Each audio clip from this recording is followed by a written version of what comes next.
Assalamualaikum warahmatullahi wabarakatuh. Kurikulum adalah salah satu alat untuk mencapai tujuan pendidikan dan juga berfungsi sebagai panduan untuk menerapkan proses belajar mengajar di berbagai jenis dan tingkat sekolah. Maka dari itu, pada kesempatan kali ini, saya Galuh Dwi Andika akan mempresentasikan materi yang berjudul kurikulum KTSP. KTSP atau yang biasa disebut juga dengan kurikulum tingkat satuan pendidikan adalah suatu sistem kurikulum di Indonesia sebelum adanya kurikulum 2013. Kurikulum KTSP merupakan pendekatan kurikulum berbasis kompetensi yang memberikan fleksibilitas kepada satuan pendidikan, yaitu sekolah, untuk mengembangkan kurikulum mereka sendiri dengan mempertimbangkan kebutuhan, kondisi, dan kemungkinan siswa dalam lingkungan mereka sekolah. Dalam kurikulum KTSP, setiap satuan pendidikan secara mandiri menentukan tujuan, isi, dan pembelajaran metode sesuai dengan karakteristik dan kebutuhan siswa. Kurikulum KTSP juga berfokus pada pengembangan sikap, pengetahuan, dan keterampilan siswa. Tujuan kurikulum KTSP itu meliputi 1. Mengembangkan potensi siswa, yaitu kurikulum KTSP bertujuan untuk mengembangkan potensi dan bakat siswa secara maksimal. Dalam pendekatan ini, setiap sekolah memiliki kebebasan untuk menyesuaikan kurikulum dengan karakteristik dan kebutuhan siswa mereka. Dan yang kedua itu ada kualitas pendidikan. Kurikulum KTSP bertujuan untuk meningkatkan kualitas pendidikan dengan memberikan kesempatan kepada sekolah untuk mengembangkan kurikulum yang lebih relevan dan responsif terhadap kebutuhan siswa dan serta perkembangan zaman. Nah, yang ketiga itu ada menyediakan pendidikan yang inklusif. Kurikulum KTSP berupaya menyediakan pendidikan yang inklusif, yaitu memperhatikan keberagaman siswa dan memfasilitasi keberhasilan belajar bagi semua siswa, termasuk mereka yang memiliki kebutuhan khusus. Yang keempat itu ada meningkatkan kompetensi siswa. Kurikulum KTSP menekankan pengembangannya kepada kompetensi siswa dalam berbagai aspek, termasuk sikap, pengetahuan, keterampilan, dan kurikulum KTSP ini juga bertujuan untuk menciptakan lulusan yang memiliki kompetensi yang diperlukan dalam kebutuhan pribadi, akademik, dan profesional. Dan yang kelima itu ada memperkuat keterkaitan antar mata pelajaran.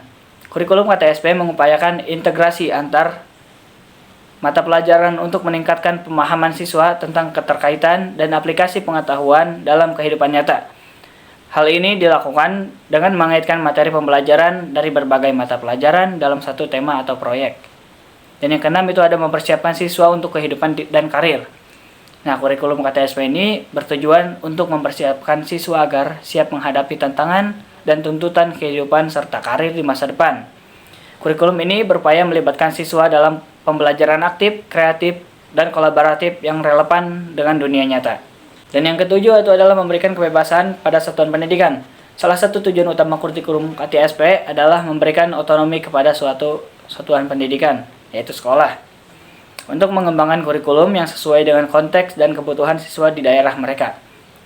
Untuk mencapai tujuan tersebut, kurikulum KTSP bertujuan untuk meningkatkan mutu pendidikan dan menghasilkan lulusan berkualitas yang siap menghadapi perubahan dan tantangan di masa depan.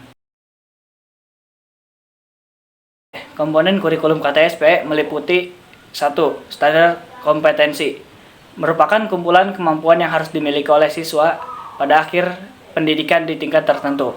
Standar kompetensi mencakup 3 domain, yaitu sikap spiritual, sosial, pengetahuan, dan keterampilan. Nah, yang kedua itu ada kompetensi inti, merupakan kompetensi yang harus dikuasai oleh semua siswa di semua mata pelajaran. Kompetensi ini mencakup aspek kognitif, afektif, dan psikomotorik. Dan yang ketiga itu adalah kompetensi dasar, merupakan penjabaran dari kompetensi inti yang lebih spesifik dan terukur. Kompetensi dasar menyatakan kemampuan yang harus dimiliki oleh siswa dalam ranah pengetahuan, keterampilan, dan sikap. Nah, yang keempat ada silabus, merupakan dokumen yang menjelaskan materi pembelajaran, tujuan pembelajaran, metode pengajaran, serta penilaian yang digunakan dalam suatu mata pelajaran. Nah, yang kelima itu ada rencana pelaksanaan pembelajaran atau yang disebut dengan RPP. Merupakan dokumen yang merinci langkah-langkah pembelajaran dalam satu pertemuan. RPP mencakup tujuan pembelajaran, langkah-langkah pembelajaran, alat dan media pembelajaran, serta penilaian. Nah, yang keenam ada bahan ajar, merupakan sumber belajar yang digunakan dalam proses pembelajaran seperti buku teks, modul, lembar kerja, atau media pembelajaran lainnya. Nah, yang ketujuh ada evaluasi pembelajaran. Evaluasi pembelajaran meliputi penilaian terhadap pencapaian kompetensi siswa. Evaluasi dapat dilakukan secara formatif atau yang dimaksud dengan selama proses pembelajaran gitu, dan sumatif atau ada di akhir pembelajaran. Dan yang kedelapan ada ekstrakurikuler, aktivitas di luar jam pelajaran yang memberikan pengalaman tambahan kepada siswa dalam berbagai bidang seperti olahraga, seni, bahasa, dan lain-lain. Nah, yang kesembilan itu ada program remedial dan pengayaan. Program yang ditujukan untuk membantu siswa yang mengalami kesulitan dalam pencapaian kompetensi serta memberikan tantangan tambahan kepada siswa yang berprestasi. Dan yang ke-10 ada kalender pendidikan. Merupakan jadwal kegiatan pendidikan dalam 1 tahun, termasuk kegiatan pembelajaran, libur sekolah, dan kegiatan lainnya. Dan yang keempat itu ada kelebihan dan kekurangan di dalam kurikulum KTSP. Beberapa ada kelebihan dan kekurangan dalam kurikulum KTSP, yaitu yang akan kita bahas terlebih dahulu, yaitu kelebihan dalam kurikulum KTSP. Yang pertama itu ada fleksibilitas. Kurikulum KTSP memberikan keleluasaan bagi sekolah dalam merancang dan mengadaptasi kurikulum sesuai dengan kebutuhan dan kondisi lokal. Sekolah memiliki kebebasan dalam menentukan tujuan, isi dan metode pembelajaran yang sesuai dengan karakteristik siswa dan lingkungan sekolah. Nah, yang kedua ada pengembangan karakter. Kurikulum KTSP memberikan perhatian yang lebih besar pada pengembangan karakter siswa. Selain aspek kognitif, kurikulum ini menekankan pembentukan sikap, nilai, etika, dan kepribadian yang baik. Nah, yang ketiga, ada penekanan pada keterampilan. Kurikulum KTSP memperhatikan pengembangan keterampilan siswa secara holistik, termasuk keterampilan akademik, keterampilan sosial, dan keterampilan hidup. Nah, yang keempat itu ada pemberdayaan sekolah. Kurikulum KTSP memberikan otonomi kepada sekolah dalam merancang kurikulum yang sesuai dengan kebutuhan siswa dan lingkungan sekolah. Hal ini memberikan kebebasan kepada sekolah untuk mengembangkan program pendidikan yang lebih relevan dan efektif. Adapun kekurangan kurikulum KTSP, yaitu kurangnya standar.